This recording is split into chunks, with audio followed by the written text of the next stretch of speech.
Halo, nama gua nama gua oh ya, nama gua Syafiq Mahrus and say hi for me.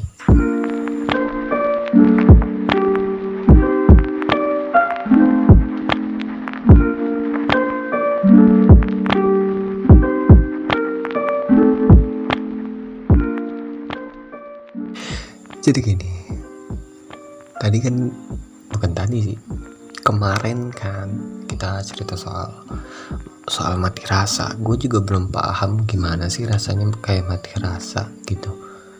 Kayak apa sih? Bahkan kalau ada orang yang DM bilang, lu tau definisi mati rasa gimana bang?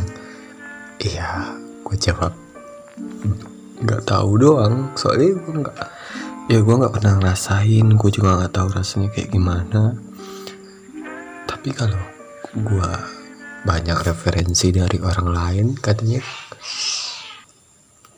sih kayak gimana ya, katanya sih kayak rasa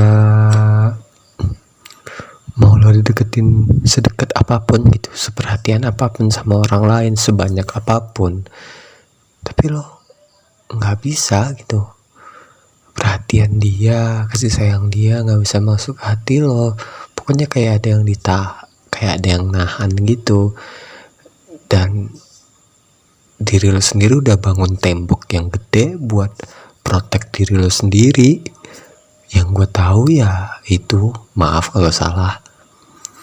Jadi gini, gue dapat juga cerita dari kemarin malam kan gue minta kalian ngirim pengalaman kalian tentang mati rasa. Terima kasih banyak yang udah ngirim, dan ada beberapa banyak sih yang ngirim. Ya kemungkinan pertama yang ini, kalau yang ini rame dan kalian setuju, gue juga bakal lanjut yang kedua. Ya kalau setuju silahkan tulis di komen gitu, like, bagikan, sanggupi saya sampai monetize ya teman-teman. Sorry, kembali ke laptop. Kita mulai aja lah ceritanya, kebanyakan gimmick gue. Assalamualaikum warahmatullahi wabarakatuh. Waalaikumsalam. Kak Ros, saya Awa. Nah, di sini saya mau cerita sedikit mengenai mati rasa. Awalnya 2013 silam. Kisah romansa aku sebenarnya bertunjuk pada penolakan. Emang dianya gak ada rasa ke aku, dan aku masih teguh untuk suka sama dia. Sampai tahun ke-7 aku masih suka, ada rasa juga. Kayak gimana ya? Oh, jadi dia dari 2013 sampai 7 tahun. Anjir berapa tahun tuh, cu? 2013 tambah gua kok jadi goblok MTK, anjir. 2013 tambah 7. Hah? Gimana ya? 3 tambah 7 berapa? Ya Allah, kok bego kali MTK. 7 tambah 3 set 7 tambah 3 7 tambah 3 berapa, anjir? 7 tambah 3 5 2. 7 tambah 3 7 tambah 3 10, anjir.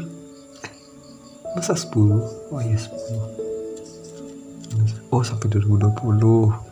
Maaf guys, sampai 2020. Biasalah, MTK emang pelajaran yang paling saya benci. Yuk skip.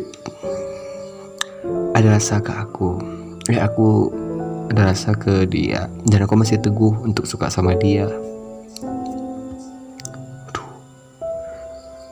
Soalnya aku udah nyaman terus, nggak tahu kenapa ya kak.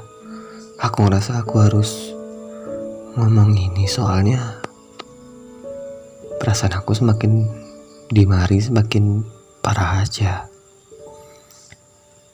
Sampai ketika aku ngajak ngobrol dia, aku nanya sesuatu, dianya minta telepon. Aku di nomor yang satu, oke deh gitu. Aku telepon di nomor yang satu karena pada saat itu masih zaman BBM. Iya ya, 2013 masih BBM-an.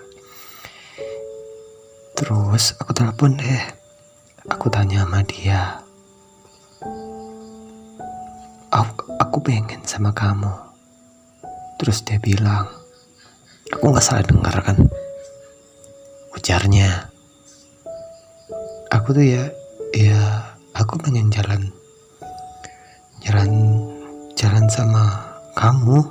Entah rasanya ingin dekat terus sama kamu, ingin jalin relationship yang serius. Kan dari tahun 2012 awal itu aku udah selalu komunikasi sama dia. Habis itu jawabnya dia mungkin nggak bisa deh, kamu ini pantas sama yang baik.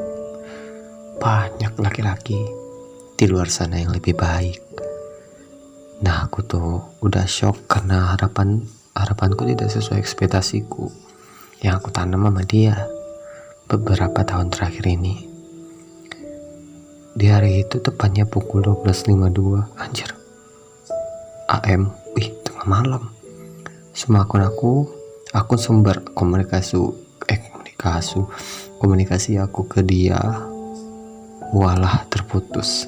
Line, BBM, WeChat, FB, dan apa nih, AKSPM tuh apa nih?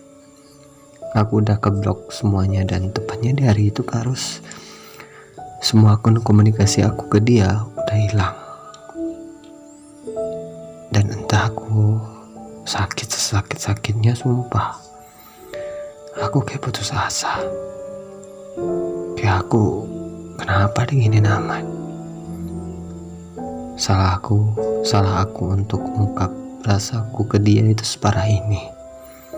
Sampai komunikasi kita kandas. Segala tanya dan saat itu rasanya aku overthinking. Aku sakit. Sampai 2 tahun aku lost contact. Akhirnya tiba-tiba ada yang ngechat. Entah aku yang ngerasa salahku di mana dan rasaku masih ada tapi tidak untuk kuungkapkan yang kedua kalinya. Beberapa proses hingga konteks yang kita buat dalam jalan hidup kita masing-masing, dan kabar romansa dia juga nggak kedengeran. Emang nggak pernah gua lihat dia jalan sama cewek sekampus dia. Entah ini sudah keempat aku nggak keempat tahun atau gimana. Keempat tahun aku udah nggak pernah kontekan lagi, dan beberapa teman kuliah dan teman nongkrong aku malah udah banyak ungkap rasa ke aku. Tapi dekat sama aku rasanya untuk buka hati atau merasa dicintai itu, merasa dicintai itu nggak terlintas lagi. Udah ambiar gitu. Rasanya sekarang kalau beberapa laki-laki yang deket oke lah gitu. Udah kayak saudara semua untuk rasa yang lebih. Aku belum bisa mastiin kalau aku sukanya sama teman ini. Aku nggak bilang aku mati rasa juga. Cuman rasanya kayak takut aja penolakan. Semenjak penolakan itu aku udah nggak berani buka hati. Entah, aku pikirannya sekarang kalau aku jalan sama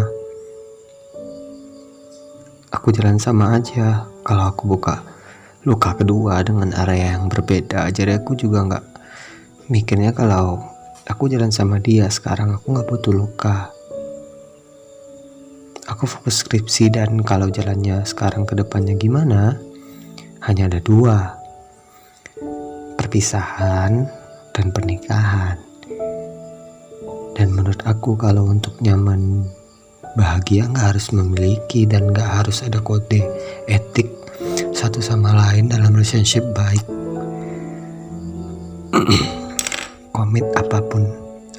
komit ataupun pacaran, nggak percaya dan nggak sempet juga ngapain rasanya kayak udah lewat.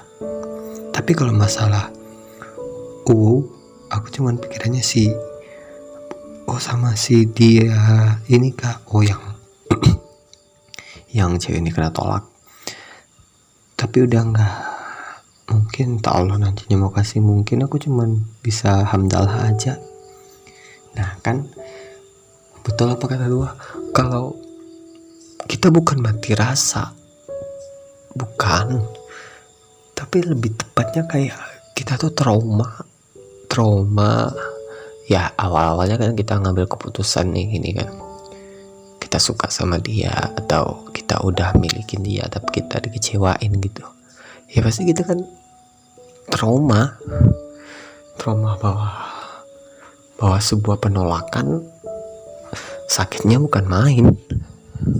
Dan lagi-lagi sebanyak apapun orang yang deketin kita juga bingung sendiri sama perasaan gitu, karena trauma tadi. Kita tahu kedepannya kayak apa, kita nggak tahu kedepannya kayak apa mungkin bakal ngebuka pintu luka yang kedua gitu. Dan jaminan buat nyaman selamanya itu juga nggak ada. Kita cuma butuh kepastian, kejelasan, sama jaminan. Tapi di antara ketiga itu yang paling sulit itu jaminan. Kita nggak pernah bisa ngejamin sesuatu hal kecuali Tuhan. Bahkan saat nikah aja orang bisa cerai, apalagi yang ini mau pacaran dulu gitu kan.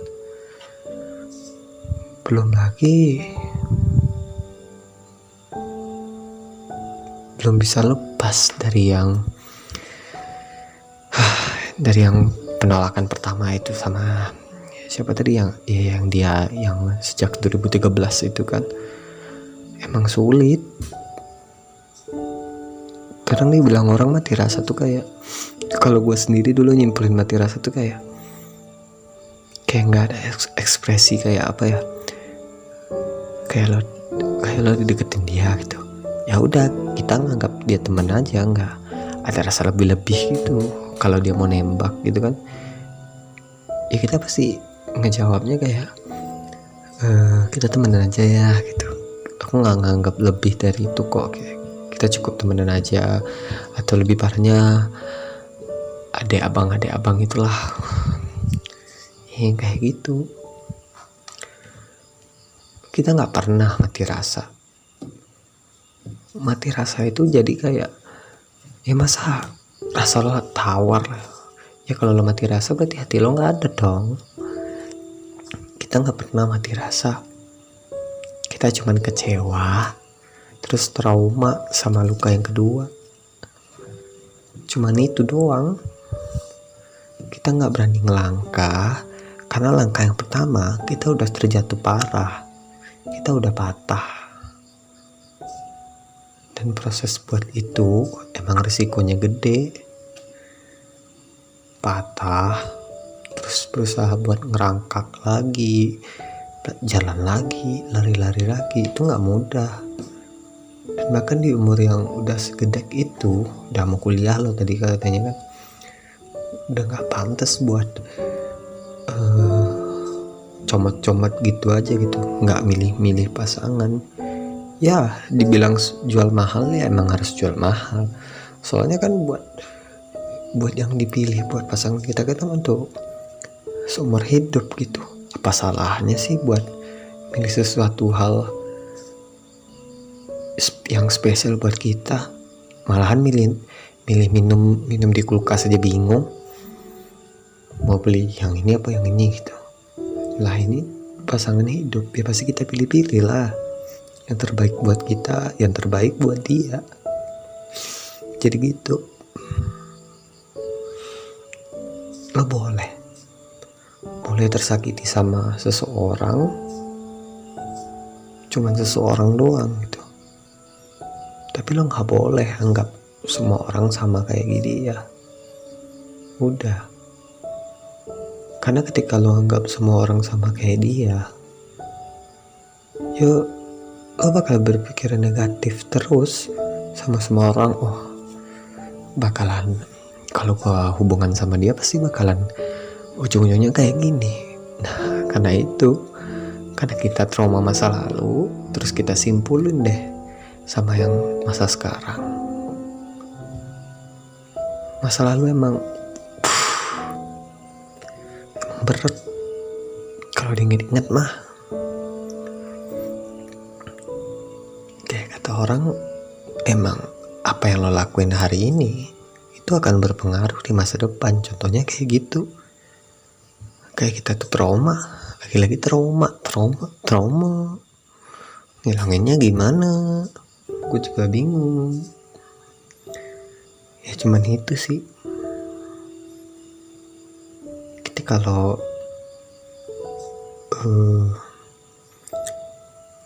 berarti kalau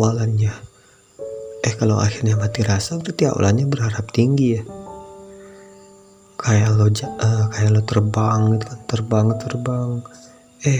Nyatanya gagal, pasti lo jatuh.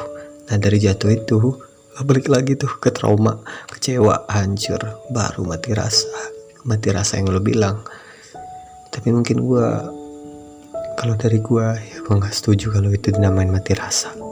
Cuman gue kayak bilang kayak trauma aja. Udah gitu doang deh. Oh iya, satu lagi, kalau emang ini mengasyikkan atau gimana, kita boleh lanjut ke yang ada cerita lagi yang kedua gitu. Soal mati rasa juga, tahu-taunya ada yang berbeda gitu kan. And see you next time.